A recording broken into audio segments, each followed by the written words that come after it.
Can I have it back on the slides, please? Thank you. My name is Gene Wu, and I'm a state rep from Texas, and I am here largely because, as I've been trying to tell people that these laws are happening, like they tried to pass it in Texas, and the community defeated it, and I'm trying to tell people, hey, these laws are coming back. And people's like, we don't really believe you. And I tell them, no, there's worse laws that are coming. And they say, well, I don't know, we don't really believe you. So I've had to create this presentation to sort of put the evidence together of what is to come. And the way we're going to look at this is by looking at the past to see what kind of things were done to our community in the past, what kind of things have been happening right now, and what I think is going to happen in the future. Okay? So I always want to start by talking about the fact that the United States of America has been passing anti-Asian laws for 200 years. And most of us do not know about it. Most of us did not learn this history. It's not taught in schools, and unless you take an Asian studies class, you're not going to learn about it, right? Even the section on the Chinese exclusion in the history textbook for college is just one little spot. That's it, right? Our history is not talked about, and if everyone knew what kind of things have been done against us in the past, you would be much angrier, and you would be much more scared. Okay? And I want to make sure we focus on a couple things. One is that the laws that have been consistently passed against our community fall under a few categories: property ownership, employment, education, and even some interpersonal marriage, and then immigration. Okay? All of these laws were passed in response to anti-Asian sentiment. None of these laws were passed because there was an actual problem. The problem was Asians, right? The problem was Asian people were here. The problem was Asian communities were growing. The problem was they didn't like the Asian people. All of these previous laws have been ruled unconstitutional. We'll talk a little bit about that later on, right? And people say, well, if they're unconstitutional, why do we care? Well, number one, just because something is unconstitutional does not stop legislatures and the Congress from passing them. They do it all the time. And take it from me, as somebody who's been in the government for over a decade, we pass these kind of laws all the time that I tell them on the front mic, these laws are unconstitutional that you're trying to pass. They pass them anyways, right? And there's other problems with this about how, and we'll talk about how it affects the community, even if the laws aren't really put into effect, but the public sees it. On all of these efforts in both the state legislature and the US Congress continue to target people based on their national origin, right? Something that is supposed to be prohibited.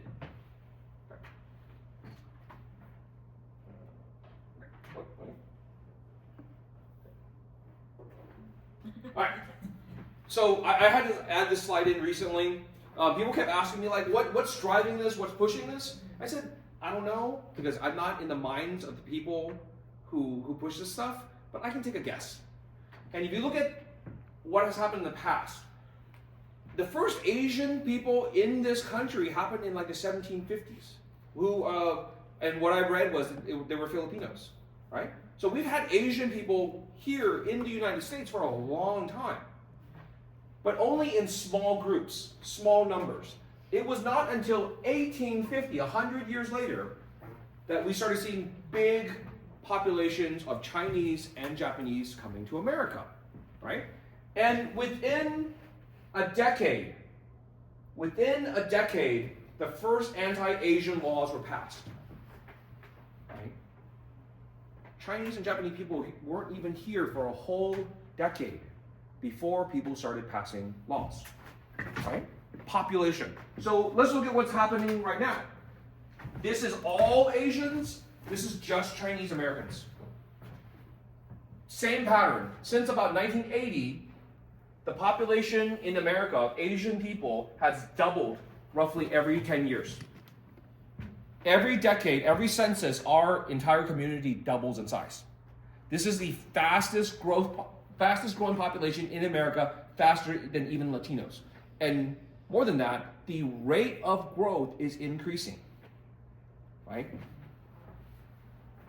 So the Chinese numbers are even higher. This is the overall Asian, which is already doubling. Chinese went from 370,000 in 1980 to 2021, 2.4 million. Okay, significant. So this is my best guess. The early 1850s, it wasn't always just racial. It starts out economic, right? Because Asian people came in and they did a lot of the jobs that other people refused to do. And then they started taking other jobs. And then they started doing those jobs better. And people started getting mad about it, right? And you find reasons to kick them out. And right now, we're having this big fight about Harvard, about everything else. I mean, there is something to be said, the fact that our families, our students displace other people's kids, right? Not just in school, but in the workforce. Okay. This is a very, very brief history of the anti-Asian laws in America, just the federal side, just the federal decisions, and only select federal decisions. This originally was 3 pages long because of all the different laws. This does not even include all of the hundreds and hundreds of state laws. This is just federal. Everything in red is bad. Everything in green is neutral to good, right? So starting out, when the British were here, when we were still a colony before 1776, the British had a blanket rule: no immigrants may not buy land at all. Only the people that are given special permission by the crown can buy land, right? So when America became the United States, we said, Congress said, we don't like that rule. We want everyone to come. We want everyone to buy land. We took away all barriers to people buying land until the Chinese showed up. Right? And then, starting 1862, the Anti-Coolie Act, right? Chinese have only been here barely 10 years. And already federal government is passing the Anti-Coolie Act. 1875, the Page Act says no Chinese women may be admitted into the country. Immigration ban on Chinese women. Why just women? Why just women? So they don't have kids. Bam. Because at this time, when they talk about Chinese people, when they talk about Japanese people, they talk about us as rats, as vermin, as a parasite, a pest to be dealt with. We need them so they can work and die on the railroad, but we want to make sure the population does not go out of control, just like rats. We have to maintain their population by controlling their breeding. That's what that is. We're not even second-class citizens. We're subhuman. And then 7 years later, only 7 years later, the Chinese Exclusion Act of 1882. Only 7 years, right? It starts out small. Oh, we're just banning Chinese women. Don't get upset. It's just the women, right? We don't want them to breed out of control. And then, okay, that makes sense. Okay, I get it. But that opens the door to just 7 years later, screw it, complete ban on Chinese immigration. After this period, after 1882, only 100 visas are allowed to China every year. Only 100 Chinese admissions are allowed each year. 100, right? Including foreign visitors and everything. And this goes from all the way from 1882 to 1943. It goes from 1882 to 1943, only 100 per year. In 1943, the United States government needed to sign a treaty with China to fight in World War II. The Japanese, in fact, made fun of the Chinese, saying, "Why are you fighting with these people? They have a law banning you from the country and you're fighting with them?" So the Chinese said, "We're not going to fight with you as long as you have this racist ass law against us." And the American government, "Sure, okay, fine, we'll repeal it." They repealed it on paper only. They repealed it on paper. They kept a policy in place until 1965. They kept this policy in place 100 a year until 1965. Has anybody here come here or their family come here before 1975? One? Anybody before 1980? 1985? There's a reason why nobody's hands up. The reason is right here.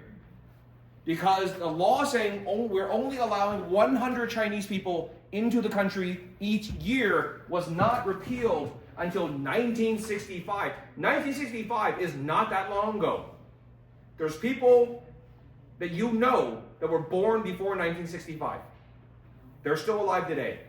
Okay? This is not that long ago. There's a reason why everybody in here, virtually every single person in here, came in the 80s and 90s. Because until really the 1980s, remember we talked about the 80s? You weren't even allowed here. Before 1980, there was only 300,000 Chinese Americans in the whole country. We have 300,000 in Houston right now. Right?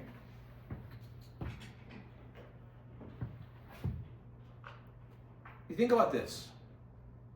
They disliked Asian people. And this is not just Chinese. This is all Asians. This applied across the board because nobody knows the difference. But there also meant no Indians, no anybody, no Bangladeshi, nobody. Everybody shares 100. Okay? They hated our people so much that they repealed this on paper, but kept it in place by personal will, by the will of the administration. Just saying, we don't have it on the laws, we don't have it on the books, but we will, by policy, the president says, we will only grant 100 per year. And you think they're going to listen to what the president says? Yeah, right? So even though no law said it, they kept the policy in place for another 20 years. That's how much they hated us. Okay? At the same time that this was happening, 1942, Executive Order 9066, ordering Japanese Americans to be rounded up at gunpoint, forced into trucks, taken by rail car into concentration camps. Just make sure you understand the history. On one side of the country, we were fighting the Germans, right? And in this country, we had a big German population, we had a big Italian population. We rounded up about 10,000 German and Italian nationals, not residents, just people visiting. But they were foreign nationals, they were rounded up, 10,000. On the other side of the country, we rounded up every single person with Japanese ancestry. 120,000 Japanese Americans. Two-thirds of those rounded up were American-born citizens. So if your question is, I'm a citizen, why should I be worried? Okay? We'll talk about more of that later. So just in case you think the early laws were some minor, simple little laws, this is just an example. This is Oregon, 1859. 1859, not even 10 years. This is a constitutional change. They changed the structure of their government to exclude Chinese and Japanese people. right? To exclude our people. They rewrote their constitution to exclude us. Not repealed until 1946. 1946 is not that long ago. The Webb Hanging Act, the famous, it's California. Famous California law, or infamous. This is the alien land law that started all the other alien land laws. Just like this time, right? Says Chinese, Japanese people cannot own land. This was mainly directed at the Japanese, but nobody knows the difference, as they don't know the difference today, right? They didn't know or care what the difference was. You have Asian face, you cannot buy land, okay? And this not only cannot buy land, you cannot own land. What happens if you already own it? Too bad. It also said you cannot lease a property for more than 3 years. These laws, the point of these laws is to say, get out. We don't want you here. Okay? Not repealed until 1952. Not repealed until 1952. 1913, 1952. And I always look at this picture, it makes me really angry because I look at this picture, and to me it looks like every other people from that time. They look and dress and they feel like every other person I ever see from that era. With the only difference is they have Asian face. Right? So these were the states. 14, oh shoot. My slides kind of got moved around. 14 states that changed their constitution to make sure that Chinese and Japanese people could not buy property in their state. Land ownership. Come on. All right. So that, remember we talked about the categories? Property, education, employment, immigration. Here's education. So the law was that black people, white people had separate schools, right? Where did Chinese people go? Where did Japanese people go? The answer was Chinese people and Japanese people do not go to school. Black people go to school, they have their own schools. You do not go to school. So but there was no law to say it. California said, this California Chinese family said, hey, there's no law that says my child cannot go to school. Right? And they took it to court. And the court says, you're right, there's no law. There's no law that says that. Guess what California did? They passed a law saying that Chinese people and Japanese people cannot go to school. That's it. Right? You know what this says? It says, get out. We don't want to let you have a family here. I don't know how you found a woman, right, to have a baby with, but we're not going to let you live here. Okay. Come on. All right. That was we did property, we did education, employment. California passed a law that says no Chinese or Japanese people may work in any level of government. Period. Because you can't trust them. By the way, this is I always like to talk about this. Different states use different strategies. So even back in this time, even back in this old time, they understood what the 14th Amendment was. They understood the protections of the 14th Amendment. They're not stupid, right? And so they tried to hide what they're doing by calling our communities different things. They don't say Chinese, they don't say Japanese. They call us, in fact, they don't actually say that partly because they don't know the difference. But they just called everyone the Mongolian races, or the Mongoloid races. Why Mongolian? Right? Well, are there any Mongolians here? I don't know. You know why they called us all Mongolian races? It's meant as an insult. Because the Europeans in the 18th century, all they knew of Asia was that was where Genghis Khan came from. And Genghis Khan was a demon, was a monster from the mountains. He came riding down, wiped out all their armies, and then sacked their cities, and then took off again. Right? And the other thing they knew was that Genghis Khan went all through Asia. So what they're saying here is, you're not actually Chinese. You're not actually Japanese. You are all the bastard children of Genghis Khan. You are all the product of Mongolian rape. That as an extra insult to our communities, saying you're not even the people you claim to be. The other ways they call our community, they use the term people ineligible for citizenship. Because back in the 1870s, we passed a Naturalization Act that allowed people from all over the world to become citizens over time, except for the Chinese and Japanese.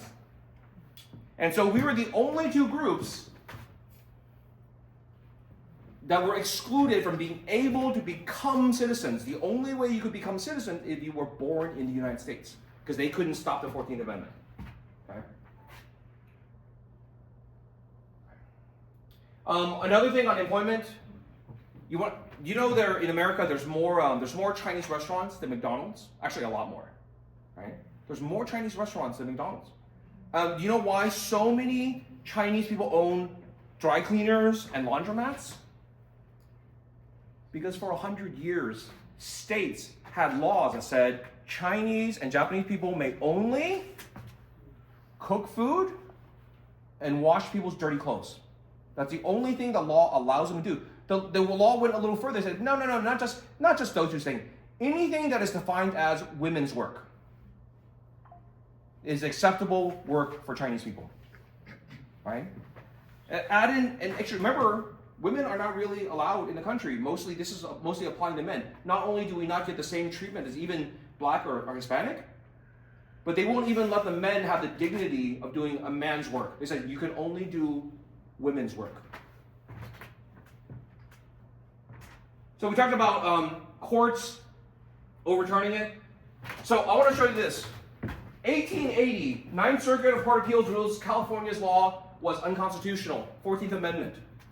1880, they knew that this stuff was unconstitutional.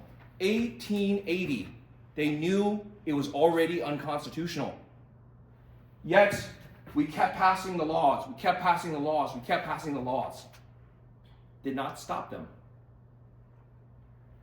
Many of these laws that were passed in the 1800s, in the early 1900s, were not repealed until 41, 48, 48, 52.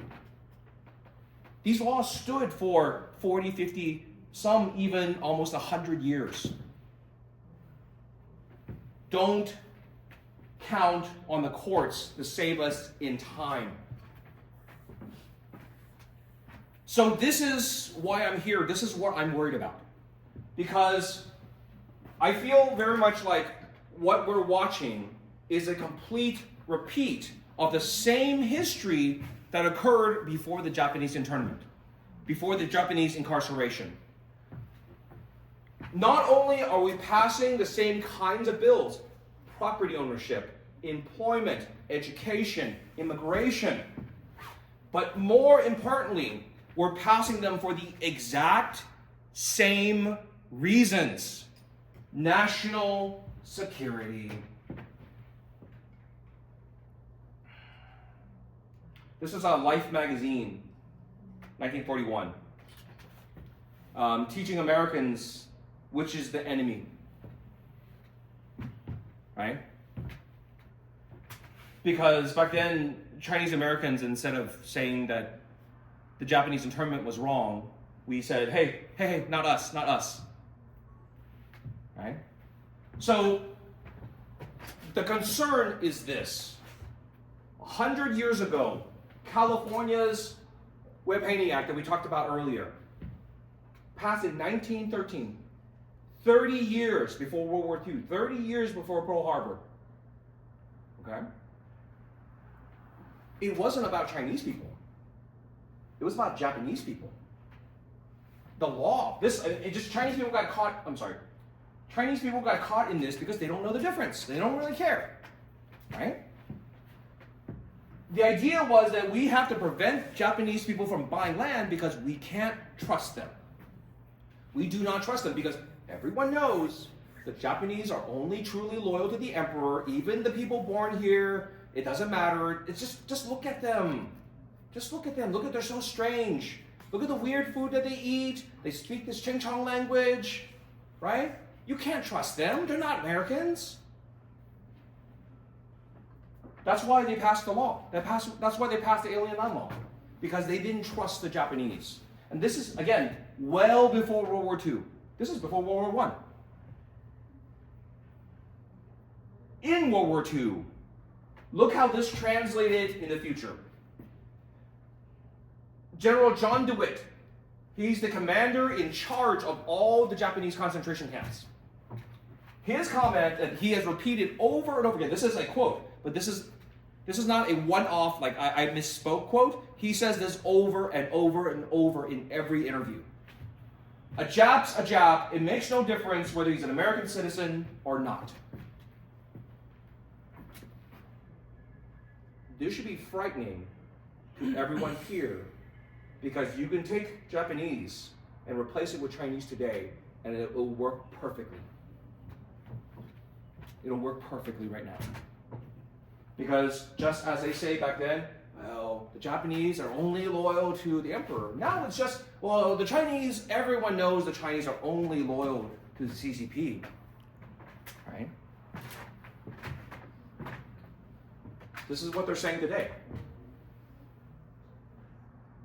So, look, the history of our nation is filled with usage of minority communities, immigrant communities as a scapegoat. As, hey, the Irish are responsible for all your problems. The Mexicans are all your problems, right? They cause those things. Except there is one difference. Our communities are more than just dirty or lazy or unwanted. We're a threat.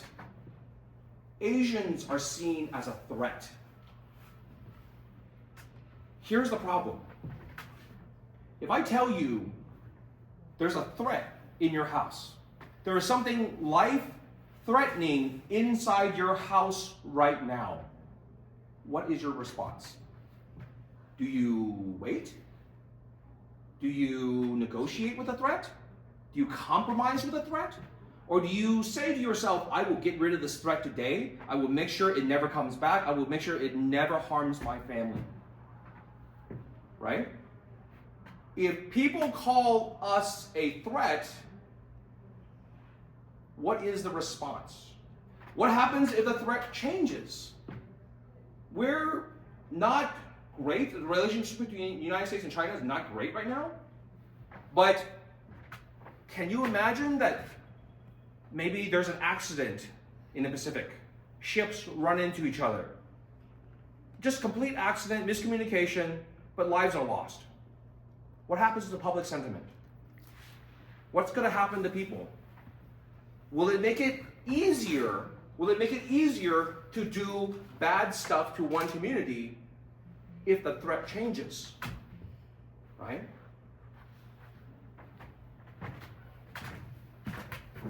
Sorry, some of my slides have some adjustment issues. Look, national security is a real issue, is a real threat. China is a known bad actor. But if you're interested in dealing with China, deal with China. It is unfair and just logically incorrect to say every Chinese person of Chinese descent is an agent of the CCP. That's it. If it's not okay to say all black people are criminals, if it's not okay to say all Mexicans are illegal, if it's not okay to say that all Muslims are terrorists, then it's not okay to say all Chinese people are spies. Just like it wasn't okay to say all Japanese people were spies.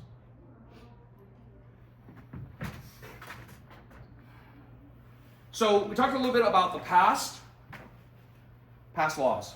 And before I talk about what's happening right now, I really want to explain why it's happening and who is driving it. And I know people maybe have different feelings about this, but I'm sorry, Project 2025 is the lead on this. We wish, when we fought this issue in Texas, I wish we had known about Project 2025, because then we could have planned for the future. We could have planned for what's coming, because when we fought it in Texas, we thought it was just that one bill. We thought it was just that one thing. And once we get rid of that one thing, it's over. No. Okay. For those of you who don't know, Project 2025 is the 920-page master thesis, the final product of the Heritage Foundation and a ton of groups in America. The idea is to have a blueprint for how to run the government from the very, very top to the very, very bottom, okay? Everything from nuclear missiles down to textbooks. 920 pages. It covers everything in the entire government. Nothing was left untouched. And if you want to know, does Project 2025, does the Heritage Foundation, do all of these groups care about Chinese community? Here's your answer. National security is the top issue in Project 2025. National security, right? You would think nuclear weapons, nuclear missiles, militaries would be a big deal. Russia, our Cold War adversary for 50 years.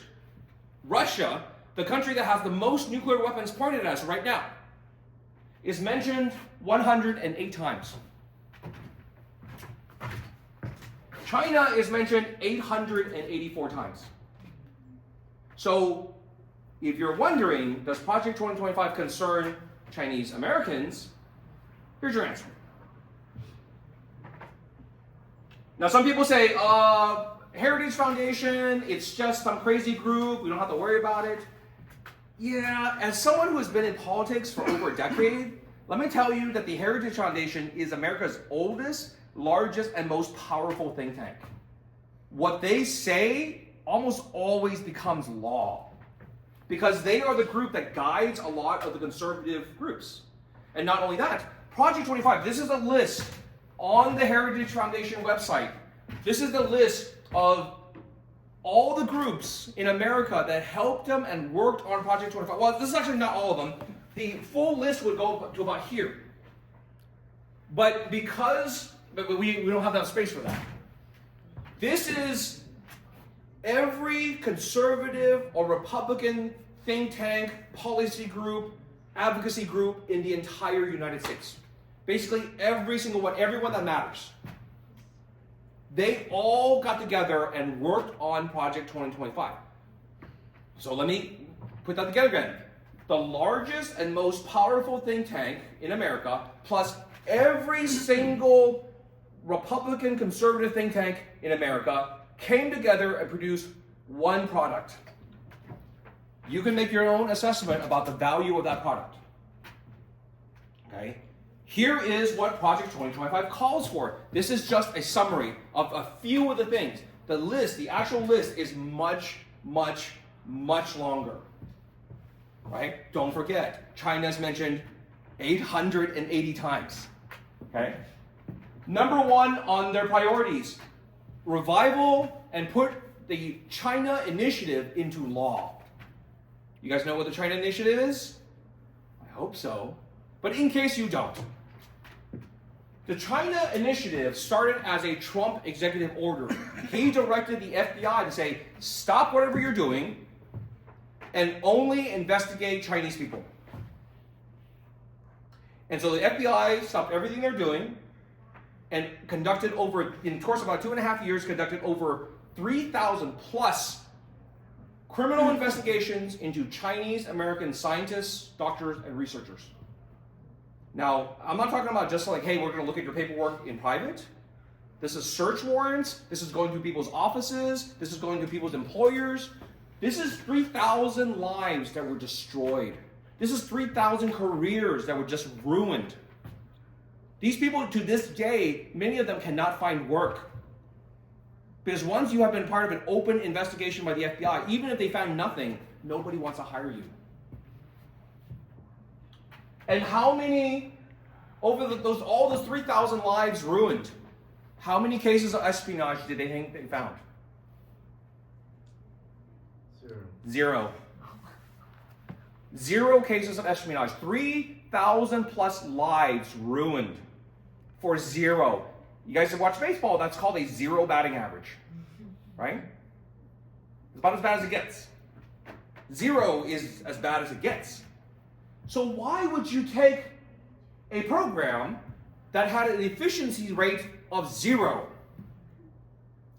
and put it into law? Because this says, get out. Even if you're here, even if you're not doing anything, we're going to find ways to make your life hell. We're going to find ways to make sure you don't work. I'm going to skip around a little bit because I want to have more time for Q&A. Big one. No more student visas to China. That's how my family got here. That's how my dad got here. That's how my mom got here, student visas. And I was brought here for family reunification. Right? I'm Chinese born. They want to end that because, you know why? Because Chinese visas leads to Chinese people working. Part of Project 25 is bans on Chinese immigrants working in these fields. Academics, top priority. No more Chinese in academia. No more Chinese in research. Because you're a threat. Everyone knows Chinese people steal. Right? And the best way to stop you from stealing is not let you have the jobs that put you in front of the stuff to steal. Banning Chinese immigrants from technology, anything that says critical infrastructure. And we always ask, what is critical infrastructure? Critical infrastructure is whatever they say critical infrastructure is. Right?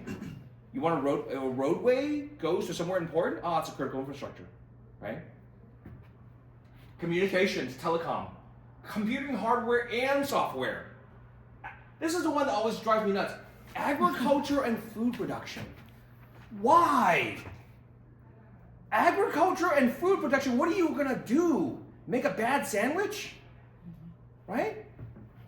But this is a real issue here because they say, well, Chinese people are going to buy farmland and they're going to disrupt their food supply. I'm like, how much farmland do you have to buy to make even a fractional change in the prices of a commodity, of an agricultural commodity? How much farmland do you have to buy to change the price of corn even by 1/2 cent? Right? And logic, this is like high school level economics. So if one farmer stops producing corn, what happens to the corn value of all the neighboring farmers? Well, doesn't it go up and they now have an incentive to grow more corn? I'm like, but they don't want to have these kind of discussions and arguments because they can't win them because it's nonsense. This is nonsense. Right? Food production. Like you can't have Chinese people making bags of chips. Okay. Why? What are they going to do? But this is the same thing that was done against the Japanese, right? Because people started making mythical tales of, the Japanese have strange powers. They're ninjas, remember? They can just go into any house. They can just steal documents from everywhere. You'll never see them. See, they have already stolen something. You didn't even see them. This is no different, right? And people say, well, why can't we just tell them? Why can't we just tell them nothing's happened? 3,000 investigations found nothing. They still want to push it. 3,000 investigations found nothing. They still want to ban them from working. WeChat ban, you've heard about that. TikTok, Temu. I mean, I think TikTok should be banned, but not because it's Chinese. I think it's banned because it's bad for kids, but that's not here for there. Not for time. Not a right time for that. Alien land laws. Ban you from owning property, so what is the message? Get out. We don't want you here. Don't buy land here. Don't buy a house. Don't buy farmland. Don't buy a business. Get out. Elimination of family-based reunification. Oh, and the one that's not on here, the really, really big one that's not just to China, it's for everybody, every immigrant, birthright citizenship. I'm an immigrant. Both of my boys are American born. Okay? They're American citizens. I don't have to prove up their citizenship. I don't have to bring their passport or anything. They're American citizens. Right? They want that to go away because that's how we stay here.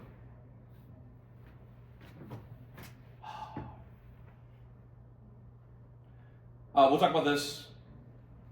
This is not directly just China, but roundups, detention camps, mass deportation of illegal immigrants.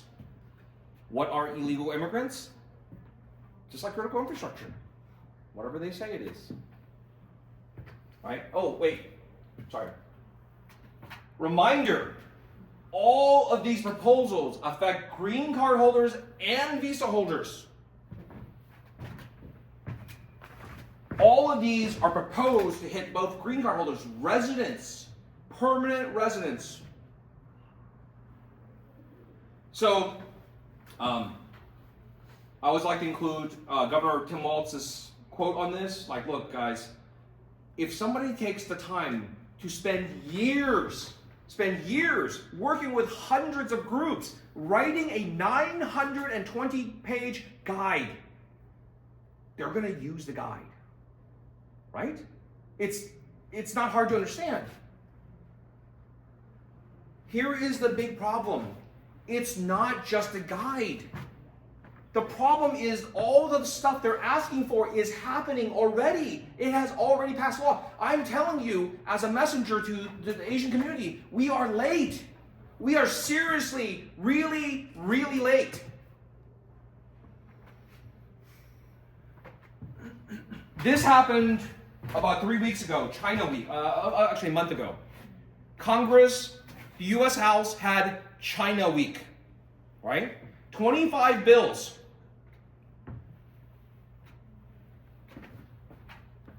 One of their top bills, China Initiative.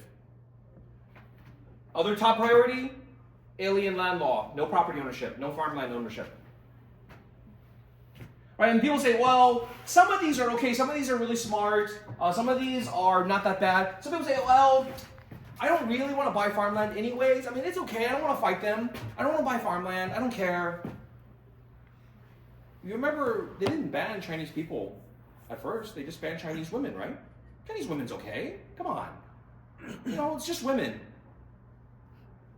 It always starts smaller, right? This is the federal government. This is states. Okay, I'm gonna hope that's savable. Okay. 24 states, as of when we put this slide together, 24 states have passed some version of an alien land law. Now, some of them like Virginia, their law basically does nothing and is impossible to enforce. Right? It's still an alien land law because they talk about the right things, but it's ineffective, and we put it on here. But everything with a star by it, everything with an asterisk by it. No. Okay. Everything with an asterisk by it are states that have an individual exclusion. That means they treat the immigrant class as a blanket saying all of you are potential spies. So all the states by stars say green card holders, visa holders, you may not purchase this type of property or any property. Tennessee was awesome. Tennessee passed a law originally says no immigrant may buy land. All immigrants, nobody may buy land. They came back next time and say, oops, we didn't mean that, we just meant the Chinese. And so they changed the law to only affect the Chinese. Come on. Can you push me to the next slide? Or is my thing's not working anymore? Okay. Use the speaker,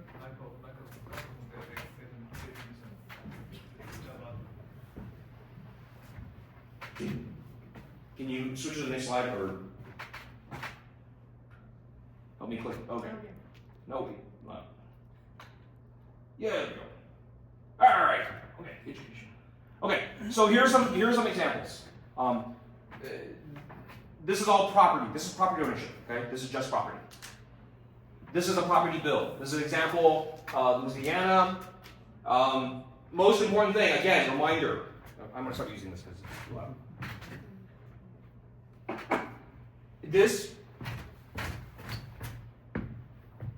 visa and green card holders, right? That was property. This is education. This is a Texas bill. All immigrants from China, Iran, North Korea, and Russia, I know they listed all the countries, but they only care about China, are banned from all institutions of higher education. No public universities, no private universities, not even community college. No admissions. This did not pass yet. This is employment. This one did pass. This is Florida's law. Florida passed a law that says the state of Florida, the universities within the state of Florida may not have an employment relationship with a Chinese immigrant. This is a de facto ban on Chinese professors, but it also means a ban on Chinese grad students.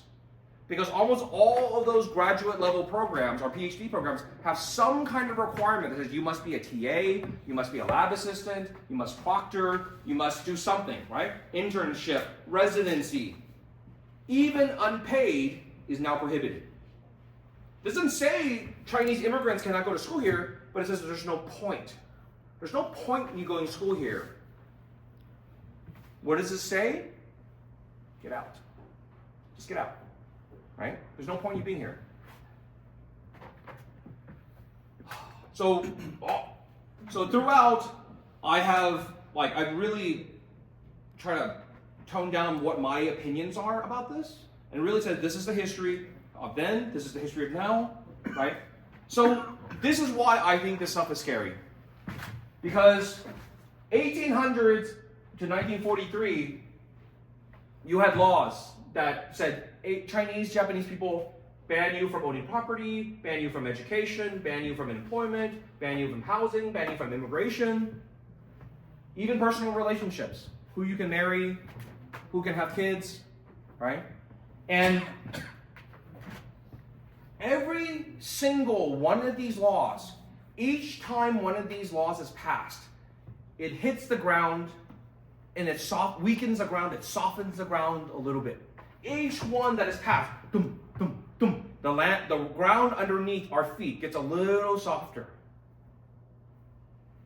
Once it was soft enough, and the public said, you know what, there is something wrong with those people.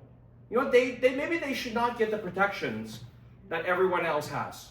I know we're only rounding up 10,000 Germans and Italians, and only the nationals, but the people over here, they're different. So, I mean, if they weren't different, why would we pass all these laws against them? It becomes what we call a self-fulfilling prophecy. Right? Of course these people need to be rounded up. Look we passed these laws against them. They didn't say anything. Even they know. Even the Japanese recognize that all Japanese are only loyal to the emperor. We have Chinese people in our community saying the same thing.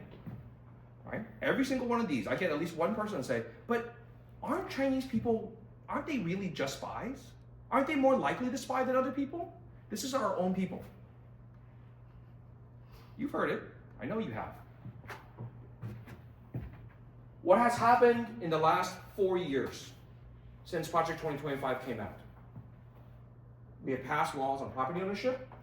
We have passed laws on education, employment, tried to pass laws on housing, immigration. What does Project 2025 call for? Well, the same things. This is no longer a wish list. A wish list is for things that have not happened. When you actually pass these laws based on this, it's not a wish list anymore. Right? Does everyone understand? I hope everyone understands. My theory of this is I'm scared what's down here. I'm scared that every time that we pass one of these laws, the ground under our feet gets a little softer and a little softer. And when the right time comes, they'll come underneath and snatch us down. That's my fear. Every time we pass one of these. This is Trump's quote from about a month ago. They're coming in from China, 32,000 over the last few months, and they're all military age, and they're mostly men. It sounds like to me they're trying to build a little army in our country. Is that what they're trying to do? They're coming from the Congo, they're coming from Africa, they're coming from the Middle East, they're coming from all of the world, Asia, and you gotta get rid of these people. You see him saying illegal immigrants? You see him saying criminals, rapists, drug dealers? No. Immigrants coming from these countries. If you remember when we talked about being a threat earlier? Tell me this is having an army inside of another country. How can you have a higher threat than that? What is a higher threat than you have an active army in another country? So, if I were to ask you, do you think that Donald Trump thinks that our community as a whole is a threat to the United States? Right? I just added this slide in. So people all the time, every single time I have this presentation, they want to tell me, Gene, we're better now. We're different. We're not like 80 years ago. We're not like those people. We know better. We know better. We know not to do that again. This is our recent poll of whether Americans believe it's okay to forcibly round up at gunpoint. I'm sorry, I keep doing that. Whether it's okay to round up undocumented immigrants at gunpoint using soldiers. Overall, Americans say 47% yes. Republicans, 80%. Democrats, 22 for now.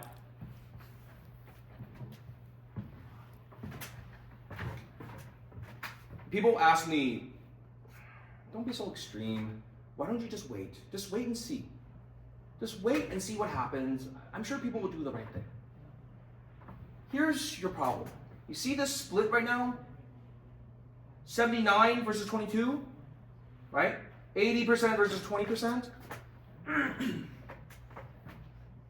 Here, at least one side is going to help us. Here's one side that at least say, hey, that's not an okay thing to do. The problem is, remember I said, what if there's an incident? What if there's an incident? What if public opinion changes? What if this now drops to 10% and gets added to this? What if it, in the future, right now in the China Week bills, the bills were passed by 100% of the Republicans, and the controversial bills added 23 Democrats, right? 23 Democrats, the rest of the remaining Democrats all voted against it. What happens when it's all of the Republicans and half the Democrats? You know what they have after that? They have a supermajority. They can override vetoes. So even if the president says no, Congress can carry it out. Remember what I said earlier about Congress not really caring whether bills are unconstitutional or not?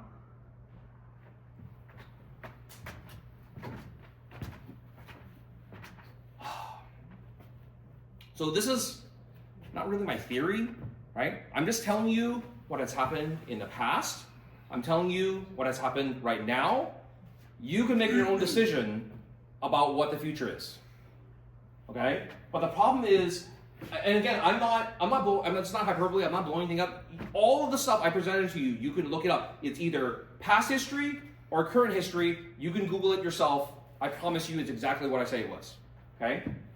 And this is not just some, people keep saying like Project 25 is a conservative wish list. For other stuff, maybe. For us, it has already happened. It's not a wish list if the wishes have come true. Right? It just becomes a list. The reason I'm here is because this is happening all over the country. California actually was the first state to pass one of these laws again. California, the most blue state in the country, right? If it was not for Governor Newsom vetoing it, they would have been on that list of the 24 states. They would have been 25th. They would have actually been number 1. One of the reasons that it sailed through the legislature is because we didn't say anything.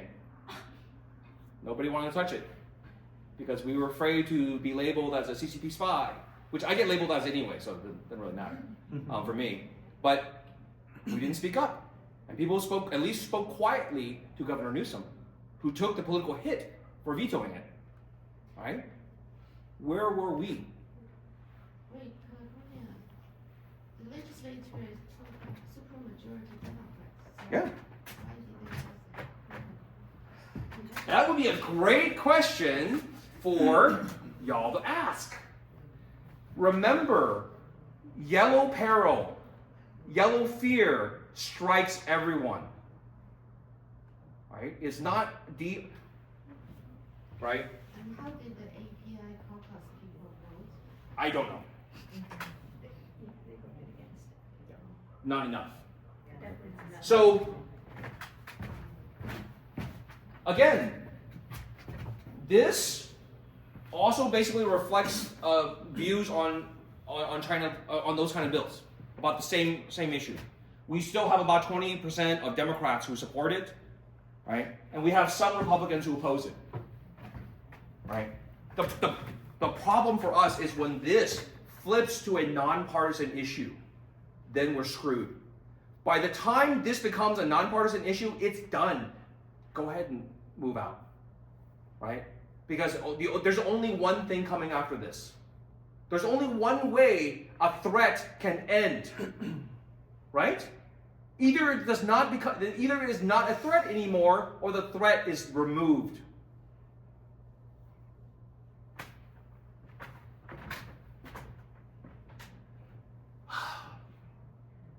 So these are all signs, famous signs that you can see in textbooks. These are all signs from America's history, from America's past, right? I don't know if you can read them. No longer, don't serve Indians. White people only. No coloreds. No dogs. No Negroes. No Mexicans. Whites only. No Spanish-speaking Mexicans. No Spanish or Mexican. Like the Spaniards were white. You know that, right? They don't care. Racism doesn't care. Japs keep moving. After World War II, the Japanese were freed. You know what happened to all their property?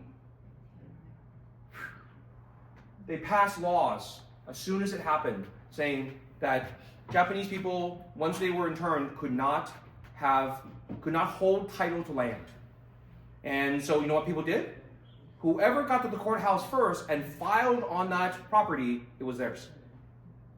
Japanese Americans across the United States lost everything. Every bank account, every piece of land, every house, every car, anything that they did not have with them going to the concentration camps was gone. So, dear Chinese Americans who are very wealthy and feel safe in your wealth, I have a question. So in the 1800s, 1700s, the entire world, I think most of the countries are pretty against foreigners. So America was very anti-Chinese. Was Australian, European, are they accepting Chinese? Yes. No, So but how come we don't move there? We don't see a I- lot of I can't Chinese answer that. immigration over yeah, there. because the opportunities are were not here. friendly either. Because the opportunities were here. Because if you wanted to work, you wanted to get out of China, you want to get out of Japan. Qing dynasty was very very against foreigners too. So a lot of Yeah. these are relationship. But- Maybe because Qing also was weak. The big difference is this is a country of immigrants. This is a country where our entire existence So is because of maybe immigrants. Even it's bad, but it's still better than other countries historically. I mean, not historical time. if you want to say our treatment of the Jews were better than the Nazis, yes, sure. I mean, but I'm not sure that's necessarily something to be proud of, right?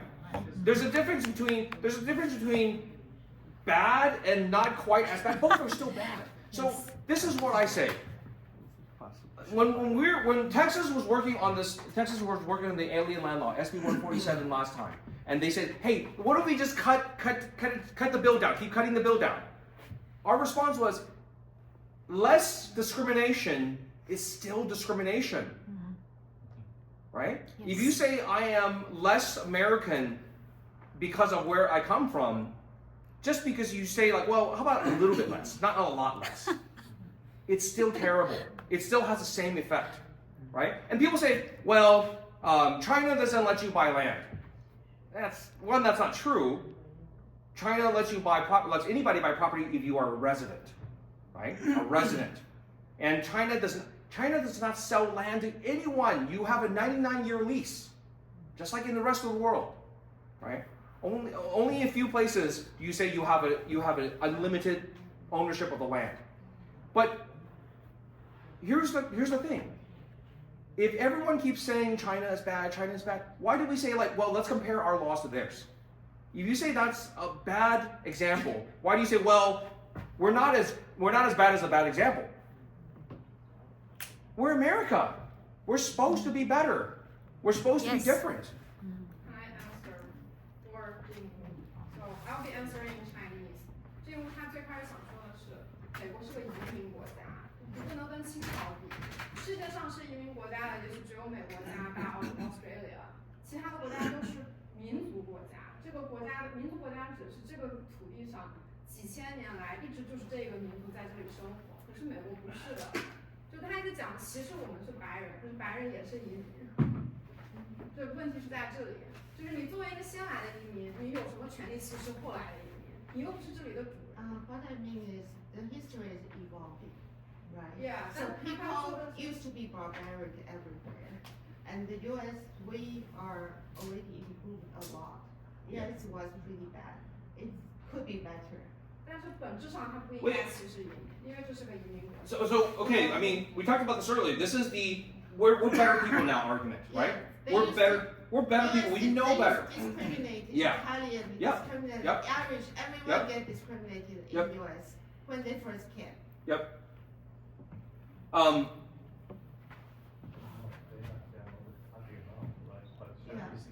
There is a big difference. One, Yeah, I know. there's a big Chinese difference citizens. between private discrimination, right? I won't sell my house to you. That's a private discrimination. The government saying you are not allowed to own property. That's not a private discrimination. That is the government telling you to get out. Okay? It's not an individual. You can sue the individual. You can have the government attack them. You have the government sue them. Right? There's a difference between that and the government telling you you cannot buy property, get out. Yeah, I understand they are even in foreign services. Okay, can I just let me finish and we'll do questions, okay? Okay. Look, all of these groups at some point fought back.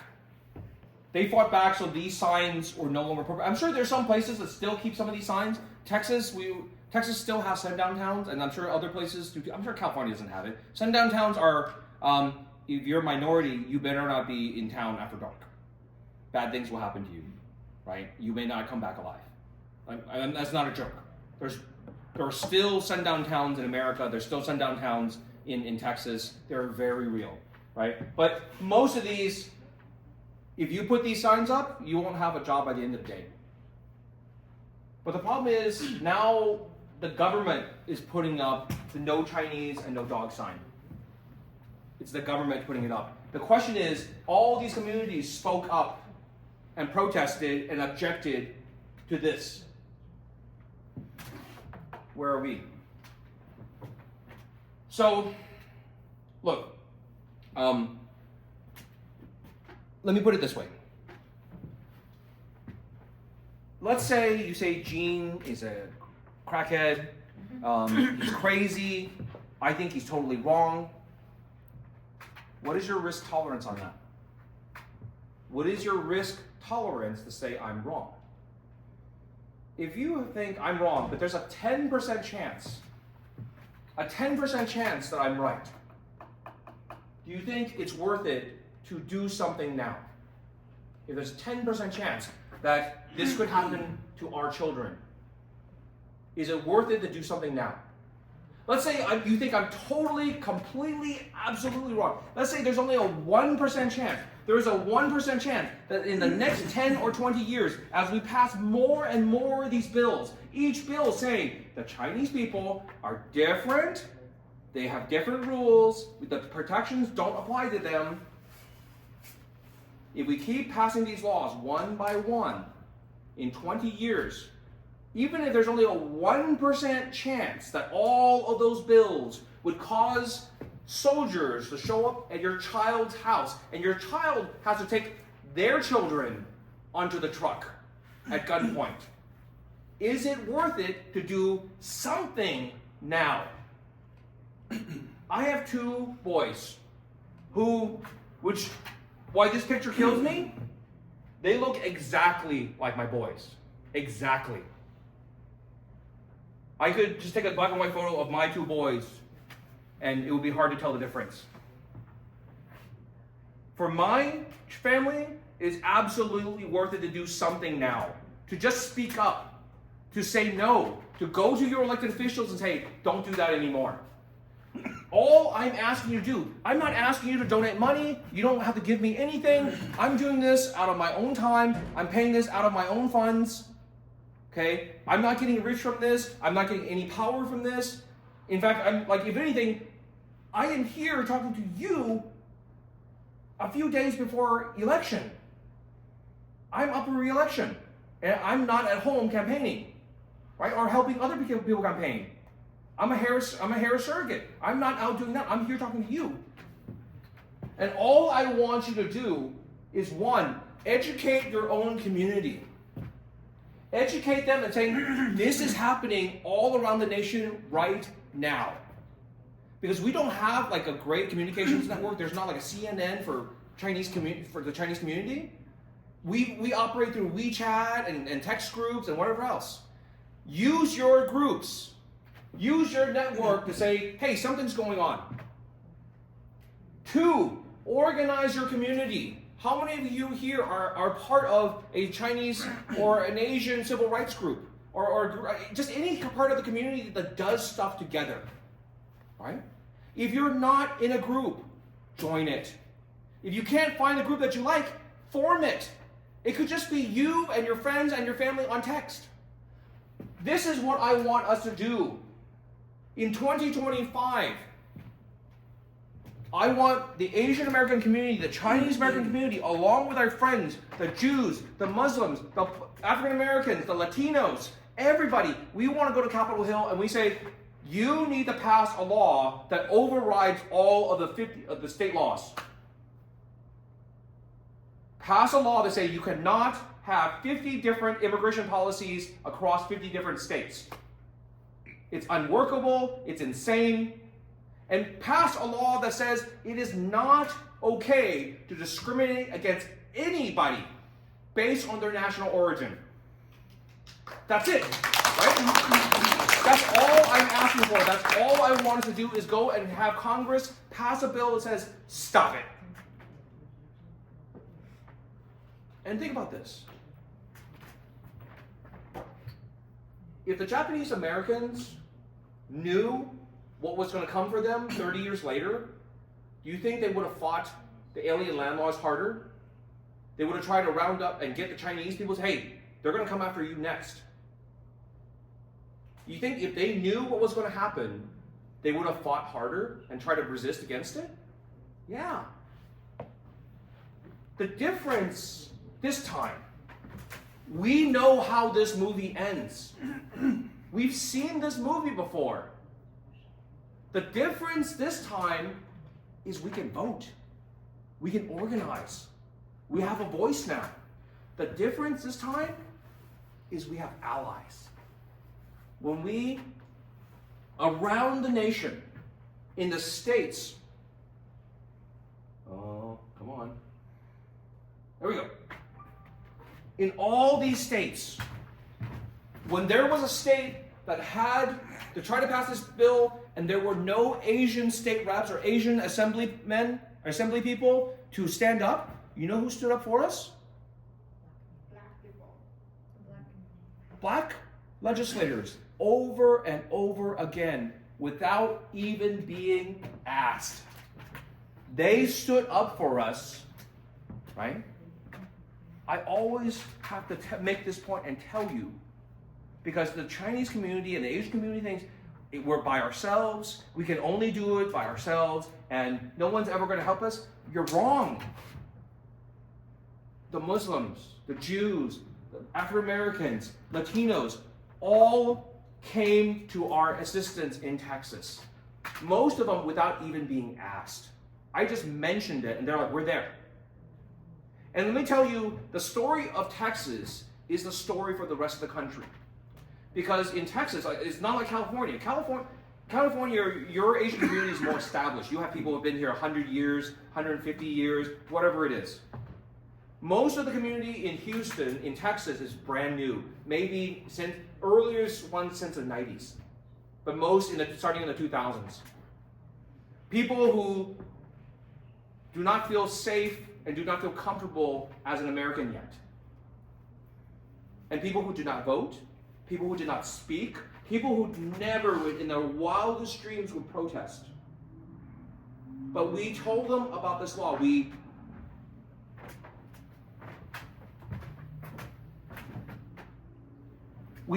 educated them. I had these presentations over and over and over again. And then we recorded it, and then people played it for other people, and we spread this message through WeChat, through the Asian newspapers, through whatever means we could. And more people found out, more people got active. And within those groups of people stood up and say, hey, I want to help. I want to do something. I want to do something other than nothing. I want to do something. So some people just wrote a couple of emails. Some people made a couple of phone calls. Some people sent text messages. Some people sent letters. Some people went to members' events and talked to them. Some people arranged with their offices, says, I want to have a sit down with you, right? What we did was we changed the balance of the bill. Because all public policy, all legislation is a balance of cost and benefit. Republicans and the people who were passing this thought, hey, there's a lot of benefit on our side for this. This is really popular on our side. And there's no cost. Chinese people don't vote. They don't care. The last time we did something, they didn't even say anything. But as the community, we had press conferences. We had marches. We had protests. We called, right? Now it's not so clear. Now there's a very clear cost. This is my favorite story. So one of the other senators carried a very similar bill to SB 147. It did the same thing, but in a different pathway. And his bill was heard the same time as SB 147, and people testified against him too. And 2 days later, he calls me and says, "Come to my office." I'm like, "Oh shit! Like, is he gonna punch me?" Right? Because Chinese people, because of me, Chinese people went and called him a racist, right? And he calls me in the office, he stands up and just shakes my hand and says, "Gene, I promise you, I will not move my bill, and I will vote against SB 147. Like, are you screwing with me? Like, how did you in 2 days do a 180 flip? I never got the answer to why. But here's my best guess. In all my time in politics, that kind of change only comes from one thing. You guys want to take a guess at it? I bet you that some big donor got on the phone after he found out about it and said, "Hey, if you ever want to get a penny from me again, you're not going to do this," right? And then that's But that wouldn't have happened if we did not educate the community, organize them, and told them what to do. This matters. This is stupid simple. But this is how every group. Oh, come on. Oh, you make me go all the way to the beginning?